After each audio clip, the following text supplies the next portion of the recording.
계속해서 탄핵 심판 결과에 대한 이야기 이어가겠습니다. 지금 이 자리에는 오늘 탄핵 심판에서 이 검사 역할을 맡았던 국회 소추위원 국민의당 김관영 의원 나와 계십니다. 어서 오십시오, 의원님. 네, 안녕하십니까. 네, 오늘 헌재 대심판정에서 어떻게 보면 역사적인 순간을 직접 이제 지켜보셨는데 아까 그 결정문을 들으셨을 때 좀 소감이 어떠셨어요?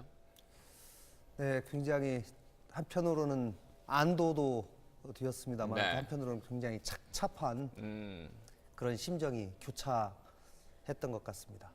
네, 그리고 만장일치 오늘 결과, 전원일치 결과 나왔는데 사실 오늘 직전까지도 여러 좀 예상이 나왔었는데 어떻게 의원님께서 좀 예측을 하셨나요? 저는 그동안 이 질문을 참 많이 받았습니다. 네. 몇 대 몇으로 예상하냐. 저는 일관되게 8대 0으로 나올 것이라고 제가 얘기를 했습니다. 왜냐하면 제가 20번에 걸친 재판을 직접 참여한 사람으로서 네. 현장에서 많은 사람들의 증언을 직접 들어보고 또 헌법재판소에 이미 제출된 많은 증거들에 비추어 봤을 때 제가 법조인의 양심을 가지고 판단해 보건대 이것은 탄핵을 안 할 수가 없겠다라고 하는 저 나름대로의 판단을 계속 하고 있었습니다. 네, 그리고 오늘 이정미 소장 대행이 결정문을 읽어가면서 사실 초반에는 이제 탄핵 소추 사유 가운데 5개 가운데 이제 일부는 좀 인정할 수 없다 이런 내용을 쭉 이제 이야기를 하면서 최종 주문은 결국 인용을 했지만 이렇게 네. 말씀을 하셨는데 헌재 판단은 전체적으로 어떻게 보세요? 전체적으로 대단히 균형 잡히고 또 증거에 기초해서 판단을 했다고 생각합니다. 저희가 주로 인용이 된 부분은 대부분의 증거가 제대로 나와 있기 때문에 인용이 된 것이고요. 특히 언론 자유의 침해, 네. 또 세월호 부분, 이런 부분도 공직에 관한 부분, 이런 부분에 관해서는 이 구체적으로 검찰에서 수사가 안 이루어진 부분입니다. 그 네. 부분은. 그래서 헌재에서의 증언과 이런 면에 주로 의존을 하게 되다 보니까 아무래도 증거 수집에 상당한 한계가 있었던 것이 아닌가 싶습니다. 그리고 이제 조금 전에 이 대통령 측 대리인 서석구 변호사의 저희가 인터뷰도 짧게 보여드리긴 했는데 사실 네. 인격 살인까지 거론하면서 어떻게 보면 이번 최종 결정에 좀 불복하는 모습을 좀 보이는 것 같은데 대리인단이 좀 앞으로 어떻게 나올 걸로 좀 보세요? 저는 최종 결론이 나기 전까지는 대리인들이 불복 운운하고 네. 또 마치 인용 판결이 나면 또 재심을 하겠다든지 여러 가지 그런 얘기들을 했습니다만은 오늘 헌법재판소에서도 그 8인 재판관의 문제 또 국회에서의 탄핵 소추 의결 절차의 위법성 문제 이런 부분에 대해서 명확하게 다 설명을 했기 때문에 저는 더 이상 대통령 대리인단이 소위 말하면 꼬투리를 잡을 네. 거리가 없다. 이렇게 판단이 되고 승복하리라고 저는 생각합니다. 그래도 혹시 재심 청구라든지 만약에 좀 이렇게 불복 움직임을 보인다면 국회 소추위원단 전체적으로 어떻게 대응하는 계획이나 이런 움직임 같은 거 혹시 있으신가요? 저희도 다시 한번 그런 움직임이 있다면 다시 네. 모여서 회의도 하고 이렇게 해야 되겠지요. 그러나 오늘 헌법재판소가 그러한 불복의 이유가 될 만한 것들에 대해서 미리 다 판단을 해서 네. 어떻게 보면 쐐기를 박는 그런 선고를 했다, 판단을 했다라고 저는 생각합니다. 네. 그리고 오늘 저기 결정문 가운데 5가지 이제 탄핵 소추 사유 가운데 이제 세월호 7시간 의혹과 관련해서는 네. 재판부가 대통령의 직접적인 책임까지는 사실 인정을 하지 않았는데 네. 그거에 대해서는 개인적인 생각은 어떠신지요? 조금 아쉽습니다. 대통령을 직접 헌법재판소에 모셔서 궁금한 것들을 신문하고 물어봤더라면은 좀 더 적극적인 판단이 되지도 않았을까라는 아쉬움이 있습니다만은 대통령의 책임과 또 세월호의 그 사고가 직접적인 인과관계를 인정하고 대통령의 직접적인 파면에 이르는 그 책임을 인정하기에는 인과관계라는 면에서 좀 부족했다는 것이 또 많은 사람들의 의견이기 때문에 헌법재판소의 판단을 존중합니다. 네. 자, 국회 이제 소추위원으로서 어떻게 보면 이제 성과는 이루셨는데 이제 박근혜 이제 전 대통령이 이제 불소추 특권이 사라지면서 사실상 이제 자연인의 신분으로 돌아갔는데 네. 그렇다면 앞으로 이제 검찰 수사도 이제 피할 수 없는 상황인데 네. 그 부분에 대해서는 좀 어떻게 보시나요?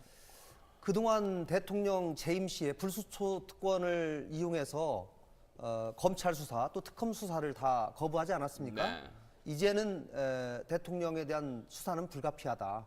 그리고 조속한 시일 내에 수사를 해야 된다고 저는 생각합니다. 네. 그리고 사실 저희가 뭐 계속해서 뭐 청와대 취재 기자를 뭐 연결해보고 있지만 아직까지도 사실 뭐 청와대 공식 입장이나 박 전 대통령의 반응은 나오지 않고 있는데 네. 사실 어떻게 보면 뭐 국민 통합 또 더 이상 이제 국론 분열을 막기 위해서도 좀 필요할 것 같은데 어떤 좀 입장이 나와야 한다고 보시나요? 본인의 잘못 그리고 국민들을 실망시키고 국가를 이 대혼란에 빠뜨리게 한 점에 대해서 진정으로 사과를 해야 된다고 생각을 합니다. 사죄하고 참여하는 마음으로 국민들께 눈물로 호소를 해야 된다고 생각을 하고요.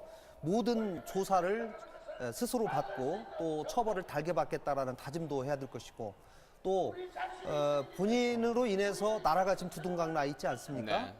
특히 탄핵 기각을 주장했던 분들에게 이성으로 돌아오고 생업에 종사할 것을 호소하는 그런 담화도 필요하리라고 저는 생각합니다. 네. 그리고 이제 당장 이제 조기 대선이 현실이 되면서 60일 안에 대통령 선거를 또 치러야 하는데 사실 이제 황교안 권한대행이 당분간 권한대행직을 유지하면서 대선을 총괄하게 되는데 네. 탄핵 이후에 황 대행이 치르게 될 어떻게 보면 대선 전국은 좀 어떻게 보세요?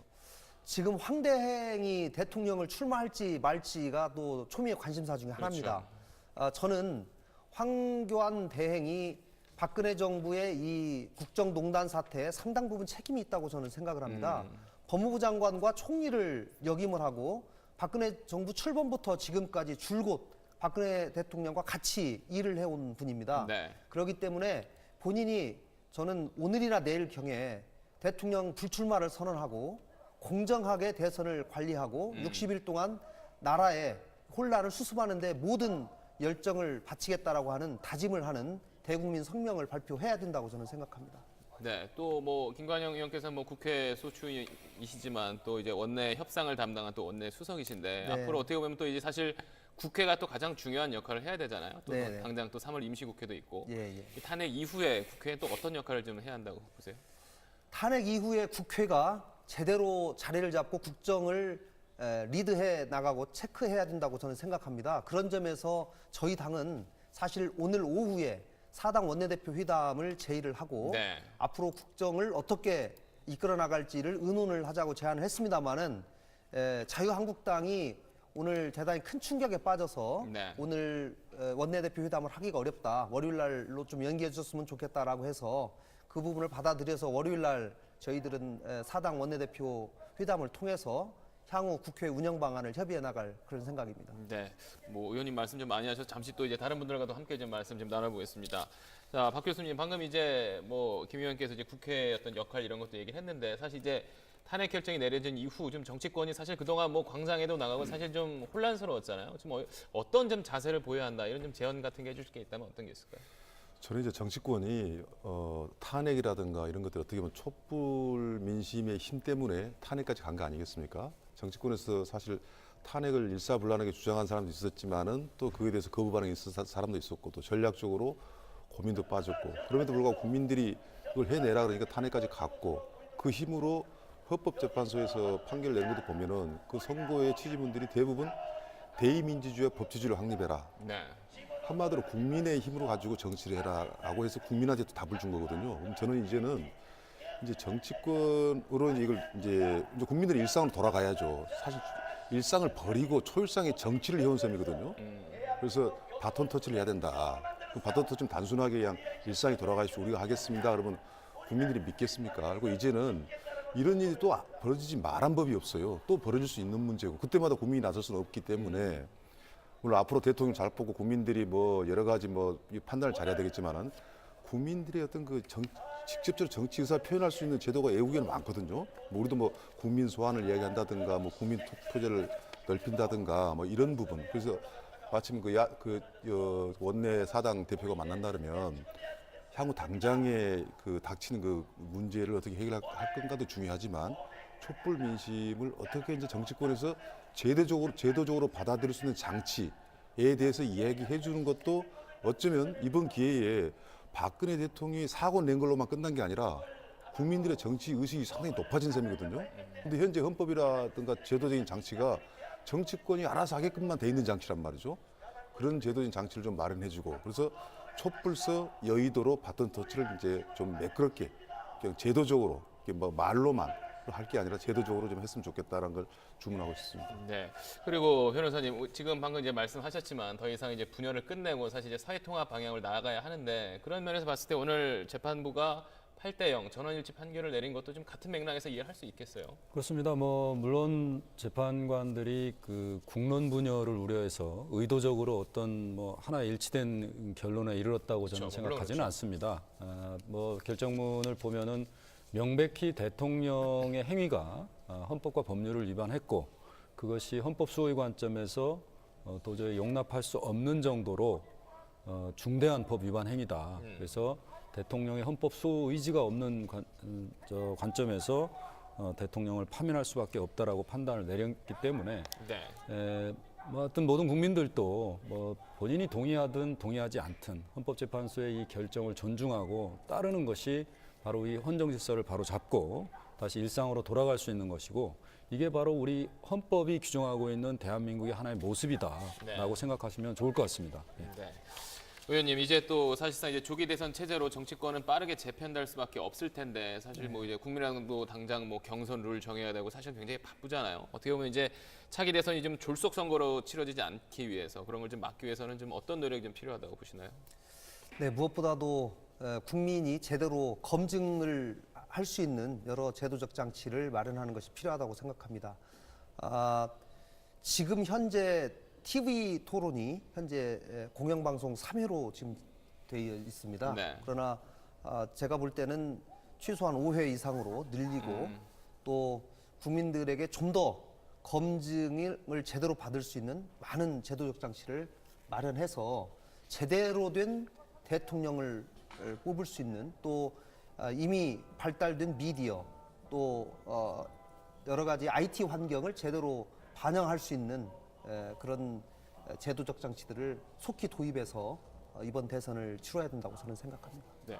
이거에 대해서 교수님도 지금 박 교수님 사실 뭐 이제 정치권이 시간이 얼마 없기 때문에 사실 어떻게 보면 또 합종 연행이라든지 뭐 대연정, 뭐 협치 이런 말 이미 나오고 있지만 사실 정치권의 움직임이 더 빨라질 것 같은데 남은 60일 어떻게 보세요? 참 이게 짧은 시간이거든요. 그렇죠. 물론 우리 국민들은 짧은 시간에도 볼 걸 다 봅니다만은 정치권이 전열 정비를 좀 제대로 했으면 좋겠어요. 일단 민주당은 나름대로 이미 경선을 시작했기 때문에 하나의 상수로 볼 수 있는데 이제 국민의당이 뭐 국민의당 갖고만 선거를 치르기는 좀 부족하면 보다 확장을 할 수 있다고 보는데 국민들 눈에는 그겁니다. 지금 자유한국당 그리고 바른정당 소위 보수정당 역시 국민들은 다시 일상으로 돌아온 보수가 있고 진보가 있거든요. 그분들이 지지할 정당 내지는 인물이 좀 정확하게 좀 구분이 돼야 되는데 그러기 위해서는 예를 들어 개헌을 이야기도 하고 제3지대도 이야기하고 그렇다마는 어떤 표현도 좋지만 이 현재 정당 질서가 좀 망가졌거든요 순간적으로. 그런데 가장 중요한 대통령 선거가 있단 말입니다. 60일 후에 뭐 실제 한 달 내에 모든 게 정리가 돼야지 바로 선거운동 기간에 들어가니까. 그래서 저는 민주당도 물론이지만 여타 정당도 국민들이 원하고 있는 정치 질서, 정계 개편을 갖다가 조속하고 솔직하게 너무 그 정치공학적으로 생각할 게 아니라 좀 이루어지는 빨리 발빠르게 사실은 헌법재판소 재판이 끝날 때까지 좀 기다렸던 건 있었지 않습니까? 그래서 그런 것이 얼마나 저는 준비가 되어 있을지 모르겠습니다만은 예정됐던 일이니까 짧은 기간에 국민들이 어떤 걸 선택할 것인가 정치 질서도 좀 정계 개편도 해주고 또 거기에 따른 명확한 뭐 정강이라든가 정책을 보여주는 것이 또 정치권이 해야 될 저는 임무라고 생각합니다. 네. 교수님, 그 변호사님 지금 조금 전 뭐 개헌 말씀을 하셨는데 사실 뭐 최근 뭐 여론조사 보면 뭐 많은 국민들이 또 개헌을 원한다 이런 이야기도 나오고 있는데 사실 제가 막연히 뭐 개헌해야 한다, 뭐 대통령 중심제를 바꿔야 한다 이런 얘기가 많이 나오지만 또 이제 헌법재판소에 계셨던 분으로서 이 개헌 이런 걸 사실 국민들이 지금 어떻게 받아들여야 되는지 좀 설명을 좀 해주시죠. 뭐 헌법의 개정의 어떤 필요성에 대해서는 뭐 국민마다 다 다를 수 있고요. 네. 또 정치권에서는 또 민감하게 그 반응을 하고 있습니다. 네. 그래서 그리고 또 현행헌법이 1987년에 네. 이제 만들어졌는데 지금 반드시 어떤 정치적인 문제, 뭐 권력 구조의 문제라든가 대통령제의 문제라는 그것뿐만 아니라 네. 다른 부분에 대해서도 좀 더 기본권 부분도 강화돼야 될 필요가 있다고 해서 개정의 필요성을 인정하는 것은 상당히 공감대가 있는 것 같습니다. 네. 그러나 다만 이제 소위 이제 대통령 선거라든가 정치적인 문제와 관련해서 그 개정의 시점, 뭐 출발 이런 것들이 문제가 됐는데요. 우선 저는 지금 이제 앞으로 오늘 탄핵에 이제 결정이 됐기 때문에 60일 안에 네. 대통령을 선출해야 됩니다. 그래서 이 60일 안에 개헌을 통해서 뭐 대통령을 선출한다는 건 현실적으로 불가능하기 때문에 네. 앞으로 새로운 대통령이 선출이 되면 헌법 개정에 관한 전반적인 어떤 국회의원들의 의사, 국민들의 의사를 반영해서 어떤 개정의 어떤 노력은 당연히 해야 된다 이렇게 생각합니다. 네. 의원님 사실 지금 국회 안에서도 좀 개헌 특위가 좀 가동되고 있고 사실 뭐 개헌에 대해서 여러 가지 움직임이 나오고 있는데 정치권에서는 이 개헌에 대해서는 어떤 방향으로 좀 앞으로 움직여야 된다 좀 개인적인 견해가 있으시다면 어떤 게 있을까요? 네, 국회에 개헌특위를 만들어서 운영하고 있습니다만은 지금 개헌특위가 합의안을 이끌어내는데 좀 난항을 겪고 있습니다. 그 이유는 사실 민주당에서 반대하고 있기 때문입니다. 이제 소위 문재인 가장 강력한 대선 후보이신 문재인 후보께서 이번 당장 빠른 개헌보다는 내년 지방선거쯤에 개헌을 하겠다라고 이미 이렇게 얘기를 하면서 지금 국회에서 개헌특위의 합의 과정에 응하지 않고 있는 것이 가장 큰 문제이기는 합니다. 네. 저는 이번 촛불민심 과정에서 나타난 전체적인 대한민국의 국가 대개조를 위해서는 개헌이 반드시 필요하고 네. 국민들의 뜻 또 많은 국회의원들 또 국민들의 뜻이 하나로 모아지는 개헌안이 조만간 만들어져서 조속히 개헌되어야 된다고 저는 생각합니다. 지금 의원님 지금 계속 앞에 화면 보이시겠지만 조금 전에 보셨던 이제 안국역에 지금 화면 제가 계속 보여드리고 있는데 지금 네. 탄핵 반대 지금 집회 참가자분들이 아직도 지금 네. 계속해서 지금 저런 집회를 이어가고 있는데 사실 저런 광장의 정치를 저희가 좀 끝내고 저희가 어떤 공동 분열을 끝내기 위해서는 좀 어떻게 해결을 해야 한다고 보세요? 네, 아마 오늘 탄핵 기각을 주장하시는 분들은 굉장히 분에 네. 넘칠 것 같습니다. 그래서 오늘 아마 저분들이 자신들의 감정을 표현하는 저런 절차가 있는 것 같은데요. 저는 이번 주말에 꼭 촛불 드시는 분들이 안 나왔으면 좋겠습니다. 그분들이 만에 하나 또 태극기 드시는 분들하고 또 충돌이 있으면은 탄핵 이후에 더 큰 혼란이 벌어질 가능성이 있습니다. 역지사지의 자세로 상대방을 보듬는 그런 자세가 지금은 필요하다. 그리고 특히 촛불을 들면서 그동안 탄핵에 찬성하고 주장했던 그분들이 이제는 조금 자제하는 모습이 필요하지 않을까 싶습니다. 박 교수님, 방금 의원님께서는 촛불 집회분들이 이번 주말 좀 자제해 주시는 게 좋겠다 이런 말씀하셨는데 어떻게 생각하세요? 저는 좀 약간 냉정할 필요가 있는데요. 우선 저분들의 이제 상심한 마음은 이제 좀 우리가 안아줄 필요는 저는 있다고 봅니다.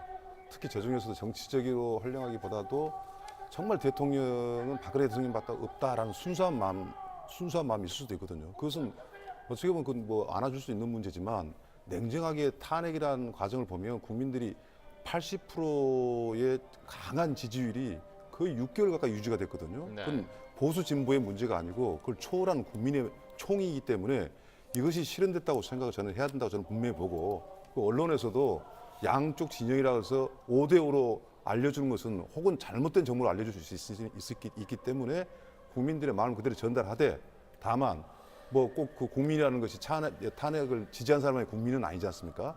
바로 이제 그런 부분은 이제는 이제 정치권에서 어떻게 이제 그 치유해가는 방법을 찾아주는 것이 저는 옳다고 생각을 합니다. 네, 잠시 뒤 오후 2시에는 정세균 국회의장이 대국민 담화를 발표할 예정입니다. 저희가 현장 연결해서 잠시 뒤에 대국민 담화 직접 들려드리도록 하겠습니다.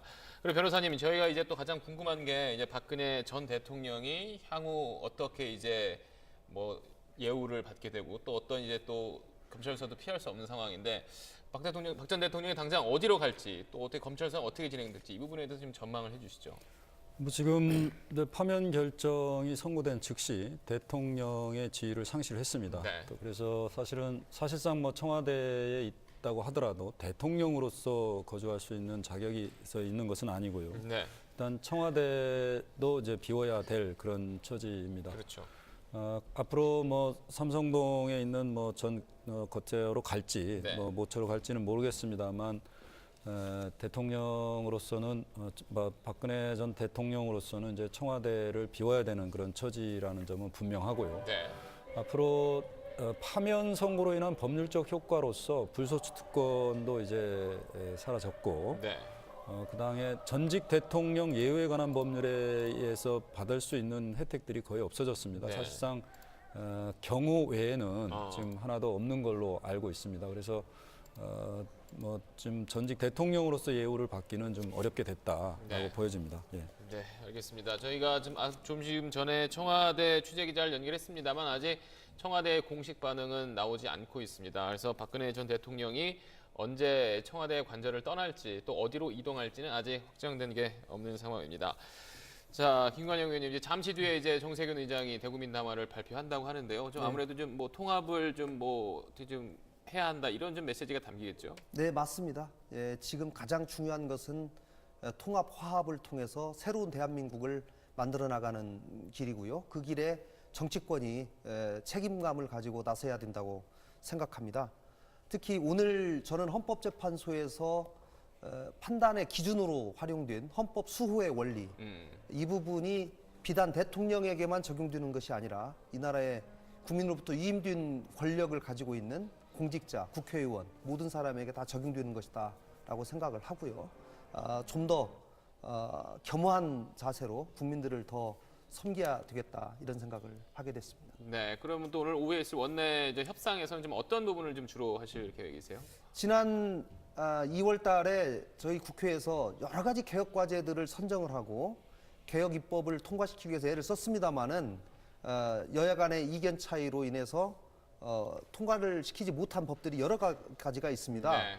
예를 들면 기업의 지배구조를 개선하는 문제라든가 또 노동관계법이라든가 이런 부분에 대해서도 좀 더 성실함을 가지고 치열함을 가지고 협상에 임해서 이번 3월 국회에서 여러 개혁 과제들을 꼭 통과시키도록 노력하겠다는 말씀 드리겠습니다. 네.